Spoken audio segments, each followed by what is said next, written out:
Friends, मैं हूँ पूजा and स्वागत है आपका हमारे YouTube channel physics with twins में। जैसे कि आपको पता है कि मैंने न्यूटोनियन मैकेनिक्स स्टार्ट किया है, जिसमें यूनिट 5 को हम लोग पढ़ रहे थे और उसमें बहुत सारे टॉपिक कवर भी हो गए थे। और आज का हमारा जो टॉपिक है यूनिट 5 का ही है, जिसमें अब हमने 3 लेक्चर अपलोड कर दिया है। ये चौथा लेक्चर है यूनिट 5 का। उसमें टॉपिक क्या है? Uniform circular motion and centripetal excretion.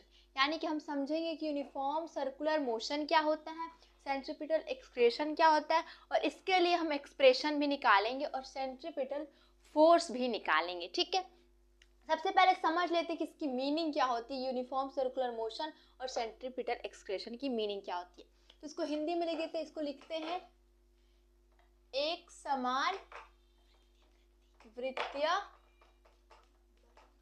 वृत्तीय गति। ठीक है, और इसे क्या कहते हैं? इसे कहते हैं अभिकेंद्रीय,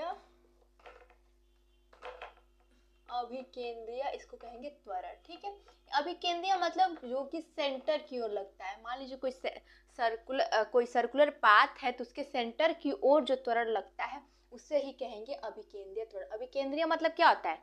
केंद्र में। ठीक है, यानी कि सर्कल के अंदर। ठीक है, तो चलिए स्टार्ट करते हैं। सबसे पहले यूनिफॉर्म सर्कुलर मोशन पढ़ेंगे और फिर सेंट्रीपिटल एक्सक्रेशन पढ़ेंगे। ठीक है, तो देखिए यूनिफॉर्म सर्कुलर मोशन होता क्या है। सबसे पहले हमारा जो यहाँ पे हैशटैग लिख के पहला टॉपिक लिखते हैं यूनिफॉर्म,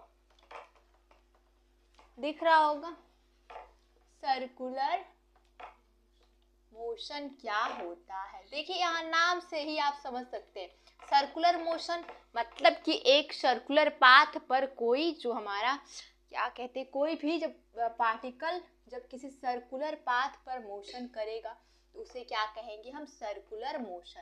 ठीक है, तो नाम से ही कि सर्कुलर मोशन मतलब किसी सर्कुलर पाथ पे ही कोई पार्टिकल क्या करेगा? मोशन करेगा। ठीक है, पर लिखा है uniform circular motion.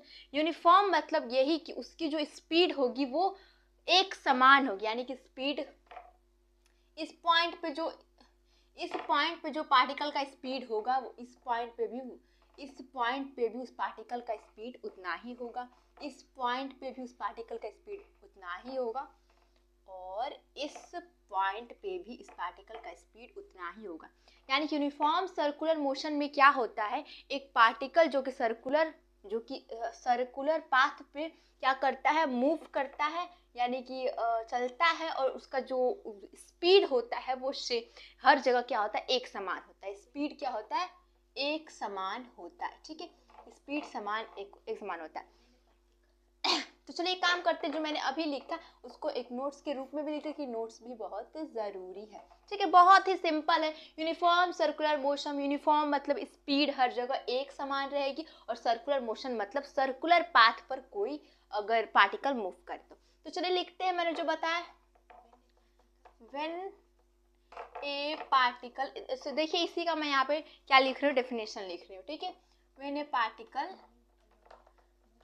Moves along, देखिए इसी के अलोंग। ठीक है, मान लीजिए एक पार्टिकल यहाँ पे मान लेते हैं P है। ठीक है, when a particle moves along a circular path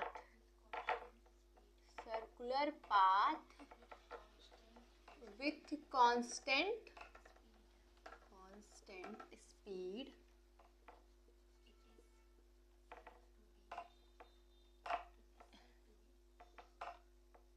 it is said to be in uniform circular motion. ठीक है, हमने क्या किया? हमने जो समझाया वही चीज यहाँ पे क्या कर दिया है? लिख दिया। When a particle moves along a circular path with constant speed it is said to be uniform circular motion. ठीक है, देखिए यहाँ पे सिर्फ स्पीड आपका यहाँ पे क्या होगा? कांस्टेंट होगा। यहाँ पे वेलोसिटी अगर आप लेंगे तो वेलोसिटी अलग हो जाएगा, क्योंकि वेलोसिटी आप जानते हैं कि वेलोसिटी क्या होता है? वेलोसिटी होता है स्पीड एंड क्या होता है? डायरेक्शन। ठीक है, स्पीड एंड डायरेक्शन होता है। ठीक है, और देखिए डायरेक्शन यहाँ पे लगातार चेंज होगी। जब सर्कुलर पाथ पे कोई भी पार्टिकल मूव करेगा तो उसकी डायरेक्शन लगातार चेंज होगी। इसलिए आपको याद रखना, यहाँ पे आपको वेलोसिटी नहीं बोलना है, वेलोसिटी यहाँ पे चेंज होगी, यहाँ पे सिर्फ स्पीड ही एक समान होगा। यानी अब समझ गए कि यूनिफॉर्म सर्कुलर मोशन क्या होता है। When a particle moves along a circular path with constant speed it is said to be uniform circular motion. ठीक है, तो अभी देखिए हमने इसका क्या कर लिया, कॉन्सेप्ट समझ लिया। अब समझेंगे कि अभिकेंद्रीय त्वरण क्या होता है। तो देखिए इसको समझने, अभिकेंद्रीय त्वरण को समझने के लिए सबसे पहले आपको यूनिफॉर्म सर्कुलर मोशन पता होना चाहिए और उसी में हम निकालेंगे अभिकेंद्रीय त्वरण। ठीक है, तो देखिए आप इसको स्क्रीनशॉट ले लीजिए या फिर आप इसको वीडियो पॉज करके लिख लीजिए। ठीक है, तो चलिए अब क्या क्या करते हैं। डस्टर तो पता नहीं मैंने कहाँ रख दिया। ठीक है, यहीं ऐसे मिटा लेते हैं। ठीक है, अब हम क्या समझेंगे, अब समझेंगे कि सेंट्रीपिटल फोर्स क्या होता है। ठीक है, सेंट्रीपिटल फोर्स अब हम समझेंगे। सब कुछ क्या कर लेते हैं, मिटा लेते हैं और ये इसको मिटा लेते हैं। ठीक है, अब हैशटैग क्या लिखेंगे, centripetal force, centripetal, sorry escalation है ना। ठीक है, ये क्या होता है, इसके लिए सबसे पहले क्या करेंगे, किसी पार्टिकल को हम क्या करेंगे, किसी यूनिफॉर्म सर्कुलर मोशन कराएंगे। यूनिफॉर्म सर्कुलर मोशन किस पे करता है, पार्टिकल एक सर्कल पे। ठीक है, सर्कुलर पाथ पे। तो मान लेते हैं कि ये एक क्या है, सर्कुलर पाथ है। इस पे एक जो मान लेते हैं कि एक पार्टिकल क्या है, पी है। ठीक है, इस पे ये क्या कर रहा है, मूव कर रहा है। ठीक है, और यहाँ पे आ गया, यहाँ पे आ गया, यहाँ पे मूव कर रहा है। मान लीजिए ये क्या कर रहा है, लगातार मूव कर रहा है। तो देखिए यहाँ पे इसका जो वेलोसिटी होगा, वेलोसिटी देखते हैं। स्पीड तो हमने क्या कहा था कि सेम होगा, बट यहाँ पे वेलोसिटी देखना है। तो यहाँ पे वेलोसिटी मान लेंगे अगर v1 है तो यहाँ पे v1 नहीं होगा, अब यहाँ पे v2 हो जाएगा। क्यों v2 हो जाएगा, क्योंकि स्पीड तो सेम है बट डायरेक्शन चेंज होने की वजह से इसमें वेलोसिटी क्या हो जाएगी, चेंज हो जाएगी। ठीक है, तो और यहाँ पे मान लीजिए v3 है और यहाँ पे मान लेते हैं कि v4 है। ठीक है, इतना मान लेते हैं।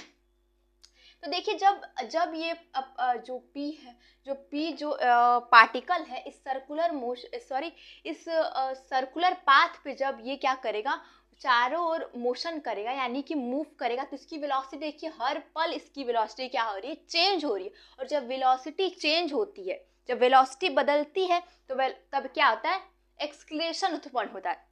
जब वेलोसिटी बदलती है तो एक्सक्लेशन, वेलोसिटी देखिए कांस्टेंट रहता है तो जो एक्सक्रेशन रहता है वो जीरो हो जाता है। बट यहाँ पे देखिए वेलोसिटी कांस्टेंट नहीं है, हर पल बदल रही है, इसलिए एक त्वरण उत्पन्न होगा। यहाँ पे एक त्वरण उत्पन्न होगा जो कि सेंटर की ओर लेगा। ये जो त्वरण होगा, मान लीजिए अगर मान लीजिए यहाँ पे सेंटर है तो यहाँ पे क्या होगा, एक त्वरण उत्पन्न होगा। मान लीजिए A1, ये है A2 एंड ये है मान लीजिए A3 और ये क्या है A4। तो मैंने क्या कहा कि जब इसमें हमने बताया था यूनिफॉर्म सर्कुलर मोशन में स्पीड क्या होता है, सेम होता है। बट हम अगर वेलोसिटी की बात करें तो वेलोसिटी हर पल इस पे चेंज होगी और जब वेलोसिटी चेंज होगी तो क्या होगा, एक त्वरण उत्पन्न होगा यानी कि एक्सक्लेशन उत्पन्न होगा जो कि सर्कुलर पाथ पे हमेशा क्या होगा, अंदर की ओर लगेगा। और इसी को हम क्या कहते हैं कि ये क्या है, सेंट्रीपिटल फोर्स है। ठीक है, सेंट्रीपिटल सॉरी त्वरण है, एक्सक्लेशन है। ठीक है, तो अभी आपको कॉन्सेप्ट समझ में आया, किसका किसका कॉन्सेप्ट समझ में आया कि सेंट्रीपिटल एक्सक्लेशन क्या होता है और यूनिफॉर्म सर्कुलर मोशन क्या होता है, ये चीज आपको समझ में आ गई। तो चलिए इसका भी हम क्या कर लेते हैं, डेफिनेशन लिख लेते हैं। ठीक है, तो अब क्या सेंट्रीपिटल एक्सक्लेशन का यहाँ पे डेफिनेशन लिख लेते हैं। ठीक है, इसको भी अच्छे से लिखेंगे। When a particle performs uniform circular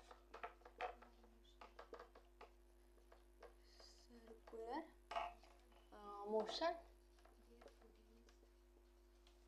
फिर लिखेंगे there produce an excretion। ठीक है, towards सेंटर। हमने क्या कहा, सेंटर की ओर क्या होगा, एक सेंटर की ओर एक क्या होगा, एक्सक्लेशन प्रोड्यूस होगा toward the centre of circular path. जो सर्कुलर पाथ होगा उसकी सेंटर की ओर। ठीक है, सेंटर ऑफ सर्कुलर पाथ लिखेंगे ड्यू टू चेंज। कैसे हो रहा है वो चेंज हो रहा है वेलोसिटी, तब change the direction of velocity. ठीक है, तो जो हमारा जो एक्सक्लेशन है वो क्या कहेगा, this acceleration is known as centripetal force. ठीक है, सेंट्रीपिटल फोर्स बहुत ही इजी लैंग्वेज में हमने क्या हुआ यहाँ पे लिख दिया। ठीक है, हमने क्या कहा, हमने कहा कि when a particle performs uniform circular motion, मतलब कोई पार्टिकल एक अगर किसी सर्कुलर मोशन पे क्या कर रहा है, किसी सर्कुलर पाथ पे क्या कर रहा है, मोशन कर रहा है, तो वो क्या करेगा, एक एक्सक्लेशन क्या होगा, ये प्रोड्यूस करेगा एक एक्सक्लेशन। कहाँ, टुवर्ड द सेंटर की तरफ एक एक्सक्लेशन क्या करेगा, प्रोड्यूस करेगा। और फिर जैसे मान लीजिए कि मैंने क्या बताया कि जब कोई मान लीजिए एक पार्टिकल एक ये सर्कुलर पाथ पे एक पॉइंट पी है जो कि मोशन कर रहा है। ठीक है, मोशन कर रहा है ये। ठीक है, जब मोशन करेगा ऐसे तो ये क्या करेगा, सेंटर की तरफ एक एक्सक्लेशन प्रोड्यूस करेगा, मान लीजिए ये, तो उसी को क्या कहेंगे, क्यों ये एक्सक्लेशन ये हो रहा है, ये जो वेलोसिटी, ये जो v1 है, यहाँ जो वेलोसिटी v2 है, इसके चेंज होने से, बार बार हर पल चेंज होने से ये एक सेंटर की टुवर्ड्स एक क्या होगा, एक्सक्लेशन उत्पन्न होगा, यानी कि त्वरण उत्पन्न होगा। Due to change the direction of velocity, this acceleration is known as centripetal force. Sorry, centripetal force नहीं कहेंगे, यहाँ पे लिखेंगे एक्सक्लेशन। ठीक है, समझ में आ गया। ठीक है, तो एक काम कीजिए, इसको भी आप इस डेफिनेशन को लिख लीजिए। अब हमने समझ लिया यूनिफॉर्म सर्कुलर मोशन और सेंट्रीपिटल एक्सक्लेशन समझ लिया। अब हम क्या करेंगे, इसके लिए एक्सप्रेशन निकालेंगे। मतलब हम जो हमने बताया a यानी कि एक्सक्लेशन, इसकी वैल्यू निकालेंगे, और जब a निकल जाएगा तो न्यूटन का जो फॉर्मूला F=m में, उससे हम क्या निकालेंगे, सेंट्रीपिटल फोर्स भी निकाल लेंगे और सेंट्रीपिटल एक्सक्लेशन भी निकालेंगे। किस पे, यूनिफॉर्म सर्कुलर मोशन पे, यानी कि अगर कोई एक सर्कुलर पाथ है उस पर कोई अगर पार्टिकल मूव कर रहा है, ठीक है, मूव कर रहा है, जिसकी हर पल वेलोसिटी चेंज हो रही है बट स्पीड सेम है। ठीक है, तो उस समय जो सेंट्रीपिटल जो एक्सक्लेशन होगा, ये तुमने मतलब समझ लिया, उसके लिए एक्सप्रेशन निकालेंगे, और जो सेंट्रीपिटल फोर्स होगा उसके लिए क्या करेंगे, एक्सप्रेशन निकालेंगे। सेंट्रीपिटल फोर्स भी क्या होगा, टुवर्ड्स द सेंटर लगता है। ठीक है, तो एक काम करते हैं, अब चलिए एक्सप्रेशन निकालते हैं। तो इसको क्या करते हैं, इसको करेंगे हम इरेज। देखिए यहाँ पे मेरा हाथ ही डस्टर का काम कर रहा है। ठीक है, हमें डस्टर खरीदने की जरूरत ही नहीं है, तो जब जरूरत नहीं है तो हाथ ही साफ कर लेते हैं। ऐसे मिल नहीं रहा हमारा डस्टर, पता नहीं कहाँ घूम गया, सोचे चलिए हाथ को डस्टर बना लेते हैं। अब चलिए लिखते हैं क्या, एक्सप्रेशन फॉर, एक काम करते हैं, इसको भी मिटा देते हैं। ये दोनों तो हमने कॉन्सेप्ट समझ लिया। अब क्या निकालेंगे, इसके लिए एक्सप्रेशन निकालेंगे, जो कि एग्जाम में आ जाता है कि आप निकालिए एक्सप्रेशन। ठीक है, एक्सप्रेशन फॉर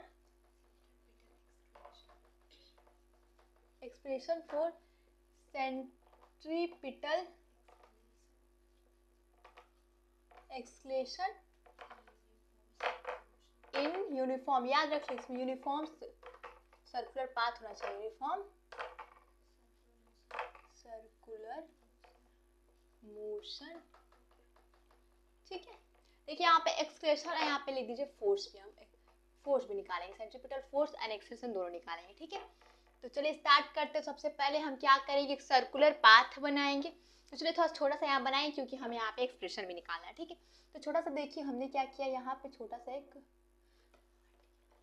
देखिए यहाँ पे हमने क्या किया, छोटा सा एक पाथ बनाया है, सर्कुलर पाथ। ठीक है, देखिए एकदम सर्कल बन रहा है कि नहीं, बन गया। ठीक है, और मान लीजिए कि यहाँ पे नहीं रुकिए, ठीक है, और मान लीजिए यहाँ पे क्या है, सेंटर है। ठीक है, और यहाँ पे क्या है, एक पॉइंट P1 है। ठीक है,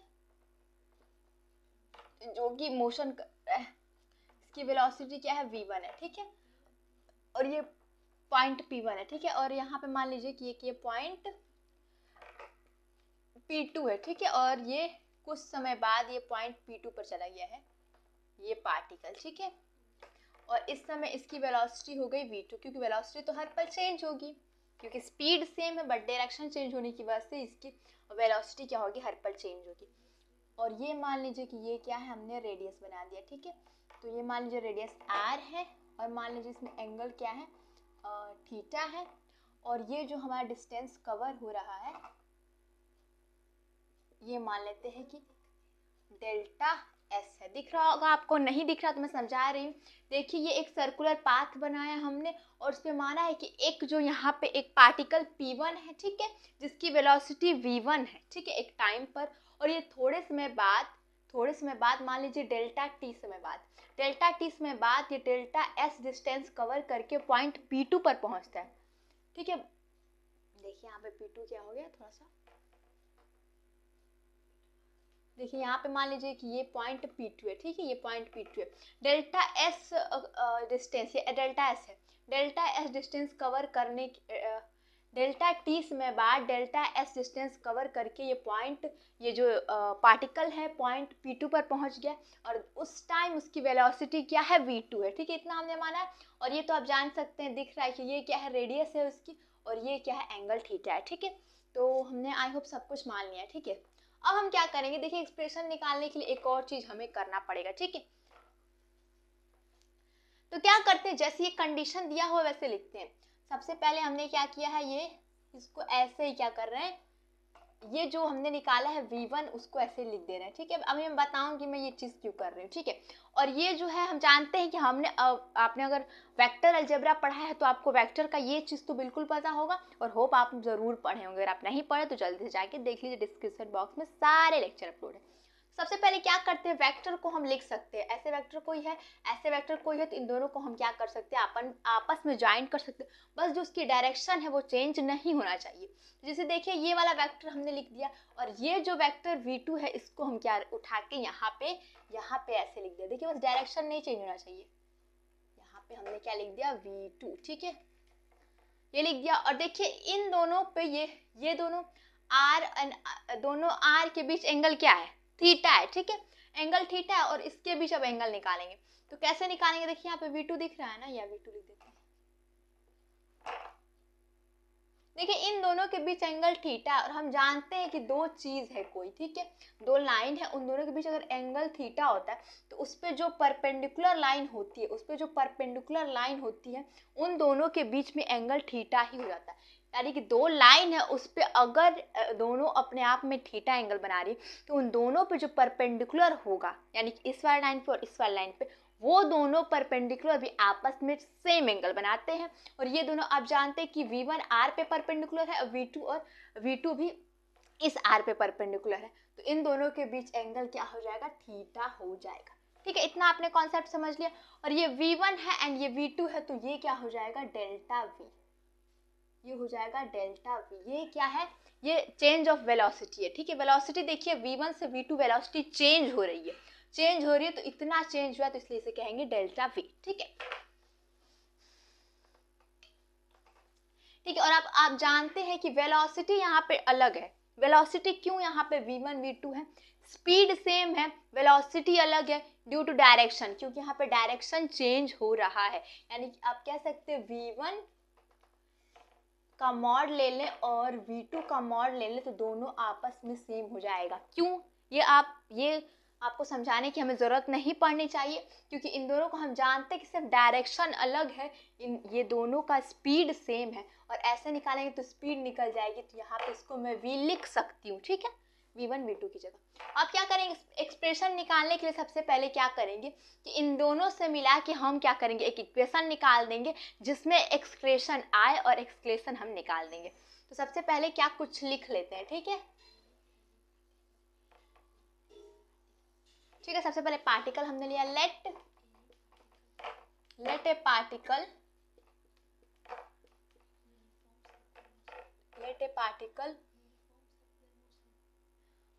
इज मूविंग लिख लेते हैं, ठीक है, नहीं लिख लेते हैं, uniform circular motion in the circular path, ठीक है,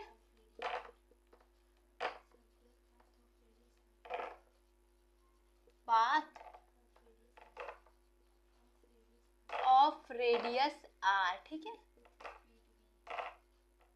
ठीक है, हमने क्या लिखा है कि एक हमने पार्टिकल लिया है P1, ठीक है, लेट पार्टिकल P1 यहाँ पे लिख लीजिए, ठीक है, नहीं P ले लें, ठीक है, let a particle P uniform circular motion in the circular path of radius r, ठीक है, रेडियस r, ठीक है,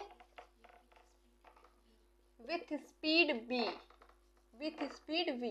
देखिए हमने क्या कहा, स्पीड क्या हो जाएगा, v हो जाएगा, ये तो उसकी वेलोसिटी है, वेलोसिटी में डायरेक्शन होता है और डायरेक्शन को हमने हटा दिया तो स्पीड क्या हो जाएगी, v। अब लिखेंगे आफ्टर टाइम, हमने क्या लिखा है यहाँ पर, delta T, after time delta T the particle moves from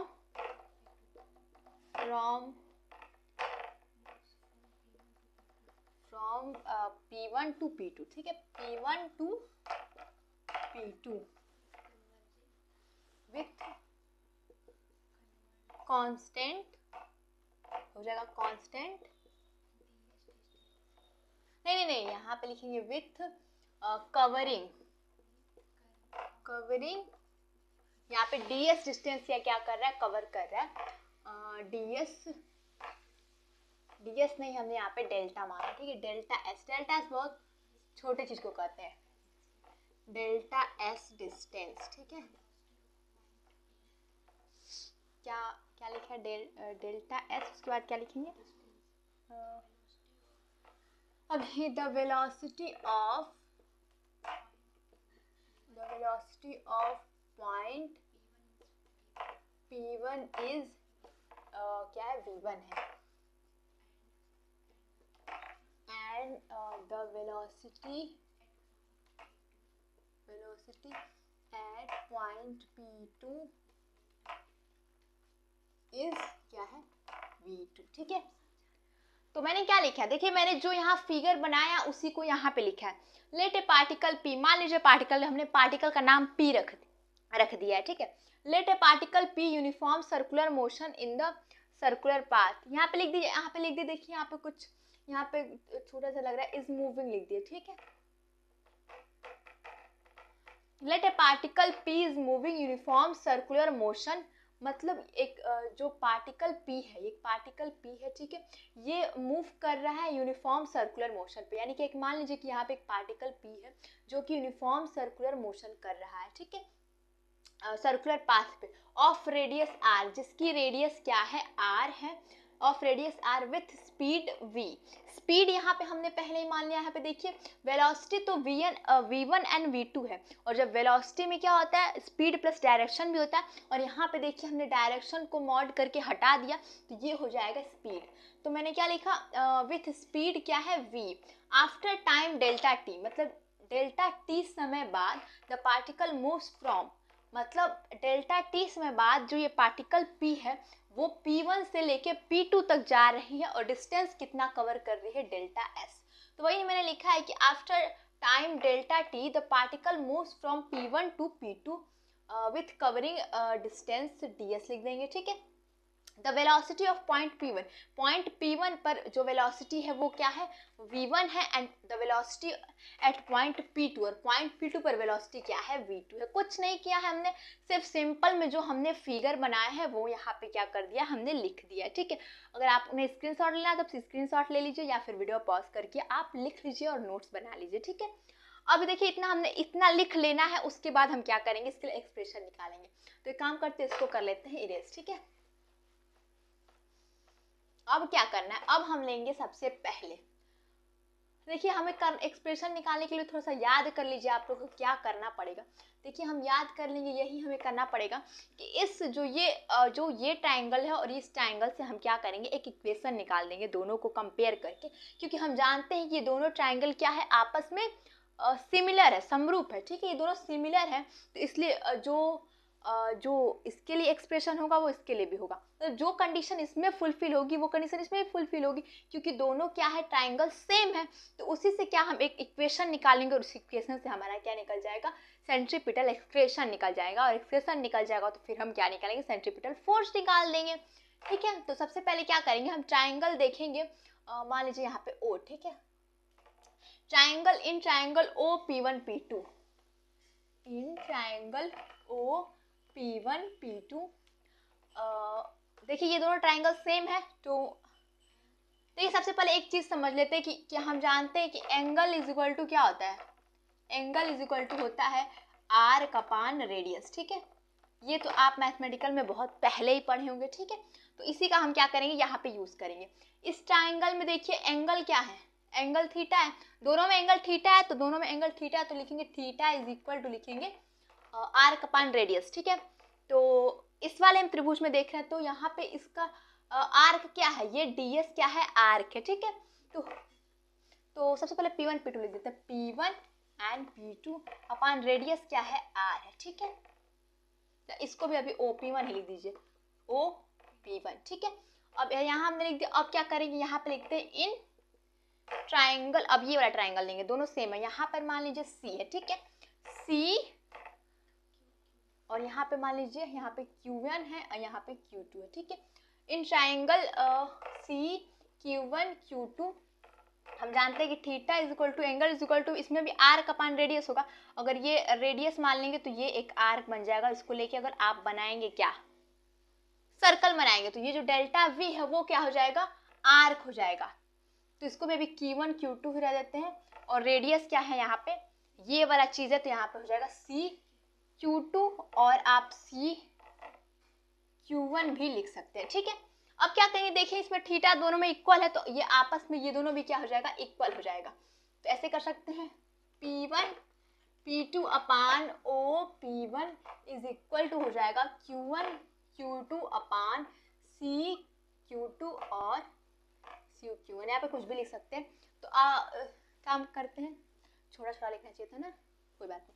P1 P2 की जगह क्या है, P1 P2 की जगह ये डेल्टा S कवर कर रहा है, तो हो जाएगा डेल्टा S। ठीक है, और यहाँ OP1 क्या है, रेडियस है, तो यहाँ पे हो जाएगा R is equal to Q1 Q2 क्या है, ये वाला डिस्टेंस है, यानी कि हो जाएगा डेल्टा V, और यहाँ पे क्या है, C Q1 या C Q2, इन दोनों में से कोई भी लिखना है। और इन दोनों की जगह हमने यहाँ पे देखिए, यहाँ पे हमें मैग्नीट्यूड लिखना है, और इन दोनों की जगह एक चीज हमने क्या मान लिया है, V, तो आप यहाँ पे V भी लिखेंगे। ठीक है, अब क्या करते हैं, अब थोड़ा सा ऊपर का करते हैं इरेज। ठीक है,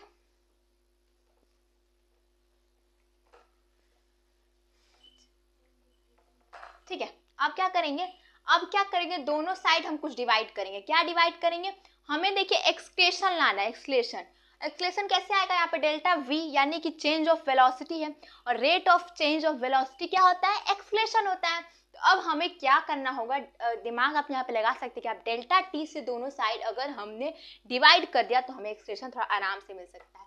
तो एक काम करते, लिखते on dividing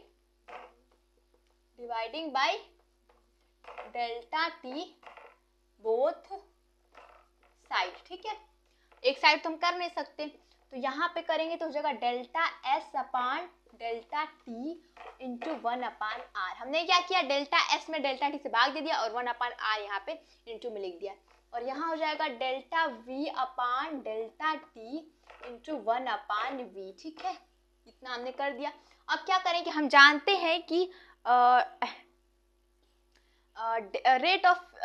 rate of change of distance क्या होता है वेलोसिटी, तो यहाँ पे हो जाएगा V इंटू 1 अपान R। ठीक है, ये हम छोटे क्लासेस से पढ़ते हैं और इसको हमें समझाने की बिल्कुल भी जरूरत नहीं पड़नी चाहिए।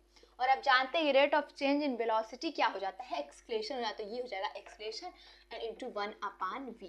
अब क्या करेंगे, अब लिखेंगे, यहाँ हो जाएगा, यहीं पे आगे बढ़ा देते हैं, हो जाएगा V upon R is equal to हो जाएगा A अपान V। ठीक है, अब क्या करेंगे, V है, अब ये V इधर जाएगा। ठीक है, ये V इधर जाएगा तो हो जाएगा V square is equal to हो जाएगा, एक काम करते हैं, V स्क्वायर को इधर ले चलते और R इधर ही रहेगा, V square upon R is equal to हो जाएगा ए, देन हमारा लास्ट में ए इज इक्वल टू हो जाएगा वी स्क्वायर अपान आर। और हमें क्या निकालना था, एक्सप्रेशन किसके लिए, सेंट्रीपिटल एक्सप्रेशन निकालना था, ठीक है। तो हमने सेंट्रीपिटल एक्सप्रेशन मतलब क्या होता है कि सर्कुलर पाथ पे कोई पार्टिकल मोशन करे उस समय उसका एक्सप्रेशन क्या होगा, जानते हैं टुवर्ड्स द सेंटर होता है उस समय एक्सप्रेशन क्या आएगा, यही आएगा। और हम जानते हैं कि जब हमने ए निकाल लिया है, जब हमने एक्सप्रेशन निकाल लिया तो सेंट्रीपिटल फोर्स भी आराम से हम क्या करेंगे, निकाल लेंगे। तो चलिए एक काम करते हैं, यहाँ पे फिगर को कर लेते हैं इरेज, और अब हम निकालेंगे फोर्स, ठीक है। तो बाय न्यूटन लॉ आप लिख सकते हैं F इज इक्वल टू क्या होता है एम ए, और F की वैल्यू निकालना है m इंटू ए की वैल्यू क्या है यहाँ पे v स्क्वायर अपान आर, तो F इज इक्वल टू हो गया M V square upon R. ये निकल गया एक्सप्रेशन किसके लिए, निकल गया ये इक्वेशन किसके लिए, फोर्स सेंट्रीपिटल फोर्स के लिए यानी कि अभिकेंद्रीय बल के लिए, और ये एक्सप्रेशन निकल गया किसके लिए, सेंट्रीपिटल एक्सप्रेशन के लिए यानी कि अभिकेंद्रीय त्वरण के लिए। तो देखिए ये आपको 1-2 नंबर में बहुत पूछ दिया जाता है, थोड़ा सा फेमस है इसलिए आप इस चीज़ को याद रखिए, और बहुत ही सिंपल है, थोड़ा सा हमें 1-2 ट्रिक याद करना पड़ेगा तो हम सिंपली क्या कर सकते हैं, सॉल्व कर सकते हैं। सबसे पहले क्या करना है, हमें एक सर्कुलर पाथ बनाना है, उस पर एक पॉइंट लेना है कि मान लीजिए पॉइंट पी है, वो पॉइंट पी डेल्टा टी समय बाद पॉइंट P1 से P2 तक जाता है डेल्टा S डिस्टेंस कवर करते वक्त, ठीक है, इतना हमें कर लेना है। और उसके बाद से क्या करना है, उसके बाद से एक और उससे सिमिलर फिगर हमें नीचे बना लेना है, दोनों त्रिभुज को हमें क्या करना है, इक्वल दिखाना और इक्वल दिखा के हम एक इक्वेशन ला देंगे, और जब इक्वेशन किससे लाएंगे, R angle is equal to R upon radius से, और उससे क्या मिल जाएगा, हमें एक इक्वेशन मिल जाएगा, और जिससे ए आराम से मिल जाएगा, और जब ए आराम से मिल गया तो हम एफ और आराम से निकाल लेंगे। तो देखिए बहुत ही सिंपल है ये, बहुत सिंपल टॉपिक था, फिर भी पूछा जाने वाला टॉपिक था इसलिए हमने कवर कर दिया। और देखिए मैं बहुत लोग पूछते हैं कि किस बुक से पढ़ाया जा रहा है, तो चलिए हम आपको क्या दिखा देते हैं, बुक भी, ठीक है। तो देखिए ये बुक है ये इस बुक से मैं पढ़ा रही हूँ, ठीक है, इस बुक से आपको दिख रहा होगा, ठीक है, ये कृष्णा है, ठीक है, कृष्णा। तो देखिए इसमें हमने देखिए स्टार्टिंग से सारा टॉपिक कवर किया और आपको दिखा दे। सबसे पहले देखिए यहाँ पे सबसे पहले मैंने आपको क्या पढ़ाया, सबसे पहले पढ़ाया देखिए इसमें दिया हुआ है review of historical development of क्या है, मैकेनिक्स। इस चीज़ को मैंने पहले लेक्चर में कवर किया है। और देखिए उसके जस्ट बाद यहाँ पे क्या है, inertial and non inertial frame of reference, इसको पढ़ाया गया है आप लोग के लिए। फिर उसके बाद हमने देखिए यहाँ पे क्या पढ़ा है, यहाँ पे आपको न्यूटन लॉ पढ़ाया है, ठीक है, न्यूटन का फर्स्ट है, और ये क्या है, न्यूटन का सेकेंड लॉ है, और ये क्या है, न्यूटन का क्या है, ये वाला थर्ड लॉ है। और उसके बाद से यही वाला हमने आपको पढ़ाया, देखिए फिगर हमने जो बनाया सेम फिगर होगा, ठीक है, दिख नहीं रहा होगा आपको ये फिगर, ठीक है। और यहाँ पे हमने सेंट्रीपिटल क्या निकाले, एक्सप्रेशन भी निकाल लिया, और देखिए यहाँ पे फोर्स हमने जो निकाला है वही आ गया, ठीक है। तो इतना हमने करा लिया, अब आगे इसी से हम पढ़ेंगे, यानी कि इस बुक से क्या आपको पढ़ाया जा रहा है। और देखिए एक एक टॉपिक में कवर कर रही, कोई भी टॉपिक आपको छूटने वाला नहीं है अगर आप हमारे चैनल से जुड़ जाते हैं। देखिए यहाँ पे तो हमने कोशिश किया है कि आपको अच्छे से नोट्स बनवा दें, फिर भी आप इसको भी देख लीजिए और इसका भी नोट्स बना लीजिए। और अगर आप चाहते हैं, थोड़ा सा आलसी टाइप में स्टूडेंट हैं और आप चाहते हैं कि आपको अच्छे से नोट्स भी मिल जाए और आपको मेहनत भी नहीं करना पड़े और अच्छे नंबर भी आ जाए, तो आप हमारे टेलीग्राम चैनल से जुड़ जाइए, क्योंकि वहाँ पे मैं लेक्चर वाइज नोट्स प्रोवाइड करा देती हूँ अपने हाथ से बना हुआ। अगर आप उसको देखेंगे तो और याद कर लेंगे और समझ लेंगे तो बेहतर और स्टूडेंट्स से जाहिर सी बात है कि आप बेहतर नंबर ला सकेंगे। देखिए तो जल्दी से टेलीग्राम चैनल से जुड़ जाइए। और हाँ, वीडियो अच्छी लगी तो वीडियो को लाइक करना बिल्कुल मत भूलना, चैनल को सब्सक्राइब करना भी मत भूलना, और कमेंट करना भी मत भूलना, क्योंकि कमेंट करते उससे हमें क्या मतलब मोटिवेशन मिलता है, और मोटिवेशन मिलेगा तो आपके लिए ज़रूर बेहतर किया जाएगा, ठीक है। तो जल्दी टेलीग्राम चैनल ज्वाइन कर लो, ठीक है। और ठीक है, बाय बाय, मिलेंगे नेक्स्ट वीडियो में। तब तक के लिए खुश रहिए, अपने मम्मी पापा को खुश करिए, अपने मम्मी पापा को अपने आप पे प्राउड फील कराइए, ठीक है। Thank you.